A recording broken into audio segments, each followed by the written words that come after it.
My boyfriend made a complete 180 in bed last night and started being extremely rough with me, causing me to wake up bruised and sore in a lot of places, and now I'm anxious and confused about what the future holds. I've, 23F, been with my boyfriend, 28M, for around 2 years. We have a great relationship and have always had a great bedroom life. He's always been respectful in bed, and when we've tried new things, we always talked about it. Editor's note: TW, this is a kind of graphic explanation, and if you struggle with violence around intercourse, I'll give you to the count of 3 to leave the video. 1, 2, 3. Okay, back to the story. However, last night after dinner, I was hopping out of the shower and he just grabbed me and threw me on the bed. But not in a way that we'd ever done before. He was very aggressive. I immediately tensed up and he just kept telling me to say things like "I submitted and I'll do anything you want," and other things he's just never asked for, anything like that. It was all really rough, it hurt, at one point I was in tears. I didn't tell him to stop. I was shocked because while we've done some things like that but never to that extent. He was smacking me and really choking me. Covering my nose and mouth. He held me down. There were multiple times through the night he woke me up like that. I woke up this morning with some bruising and I'm sore everywhere. He's never done that.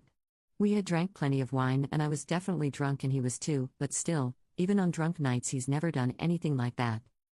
I told him I was heading out this morning for a workout, but I just didn't want to sit next to him anymore. My anxiety is so bad, I don't know why he didn't talk to me before doing all of that. Has anyone had a partner just switch like that in bed? He was perfectly normal this morning. He made breakfast for us. He asked if I wanted to go on a walk with our dogs. Like last night was no big deal. I don't know how to talk to him about it. I feel awkward and embarrassed. The way he talked to me and just touched me made me feel gross and small. I just don't know what would make him think that's okay. I don't know if I'm overreacting or if I'm being a prude. I promise I'm not shaming. I'm just really confused why he's never brought this up during the time I've known him and we've been dating. Commenter: Hi. You are in an abusive relationship. Commenter 2: Well, this relationship is over. When you violated someone like he has, the trust is broken forever. Update: Hi everyone. I hadn't planned to make an update because it just seems weird to do so, but I've gotten a lot of messages about my safety and just wanted to let everyone know that I am okay. We did speak about what had happened that night. Mainly because he kept moving forward as normal and I had had a panic attack during one of his attempts at initiating intimacy. I broke down and told him what happened.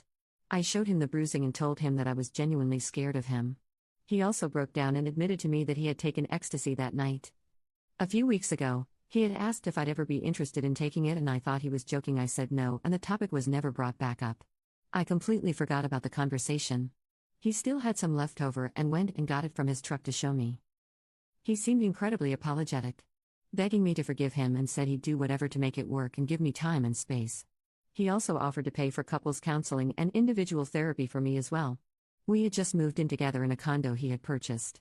He agreed to let me stay there and he is staying with a friend in the meantime. We aren't broken up, but just seeing if this is something I think is salvageable. I really love him and I really want to believe this is something that happened in a drunken high night. He says he doesn't remember it and seems very remorseful. Even with that, I recognize it wasn't okay and doesn't make it better and brings up a whole new issue of him taking something like that without talking about it. But that's really all the update is. I know it's not what the vast majority of you wanted to see. But it's just where I'm at now. Thanks for all the support. Commenter 1: Ecstasy doesn't usually turn people into violent abusers. Sounds like a lame excuse from an abuser. And instantly love-bombing Oop with apologies and offers of therapy to placate her is a standard abuser tactic. To me, the only move is for Oop to take this time that the boyfriend is staying with a friend to pack her stuff and get out.